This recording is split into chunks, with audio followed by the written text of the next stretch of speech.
Salude, ultima stonda, ultima data in car do paese sopra Bastia, oggi andiamo a scuola di Ubaese per il sua direttrice Maridu Benedetti. RCFM e Campacui. Allora, io sono nata qui, sono di Gardo, ho fatto studi di spagnolo, ma inizio perché tanto in corte non c'era mica lo spagnolo, ma quando ho visto che non poteva più entrare in corso, ho detto, guarda, rientriamo di noi e passiamo un corso di maestra, che tanto si chiama scuola normale. Ho passato un corso, ho girato appena e poi ho fatto una domanda per entrare in paese e ho avuto questo posto, faccio 30 anni ora, che sono qui, sono maestra formatrice di nuovo, lavoro con l'Università di Corsica. Quando sono mica in scuola c'è una mia collega che mi rimpiazza a Oluni e due vengono in 93.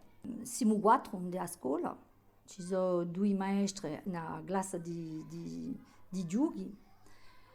Ce n'è uno Luni e un Merti e Monsieur Casula e Madame Poli, Udio e Ovenari. Dunque siamo quattro maestri e abbiamo una scuola bilingue qui e abbiamo due classi, come ho detto, ma con parecchi livelli. Per esempio, io ho l'idea di un corso preparatorio sino a un corso mezzano 2, non ho mica corso mezzano 1. Allora, le idee sono di Gardo, ci sono le idee di Gardo, ci sono tutti poco presi parenti, ci sono fratelli, cugini, ma di noi ci sono le idee di un gircondo. A sera, quando li finiscono a scuola, si ritrovano tutti in una tabliezza di Aieja, giocano tutti insieme quando è bello tempo. Quando è bello tempo. Vuol dire che a scuola è veramente un cuore di un paese. Gli enti si ritrovano, gli anziani vengono a vedere le idee, li passano davanti a scuola e poi aspettano per esempio la fine di annata quando c'è la festa per ritrovarsi tutti insieme, vengono a guardare le idee che giocano a bezza di teatro che facciamo ogni anno da corte.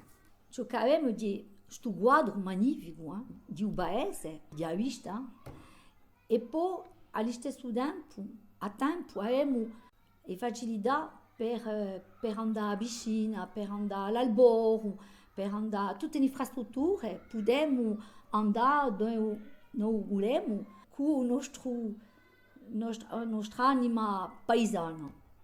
E di quel che bene noi siamo una piccola scuola, ma di ciò che fa a sovellezza, di essere come tutti gli idee di agitare, ma in paese. Ecco di così chi si compie Campacui in car do sopra Bastia, ringraziabi a tutte e a tutti e a presto. RCFM e Campacui.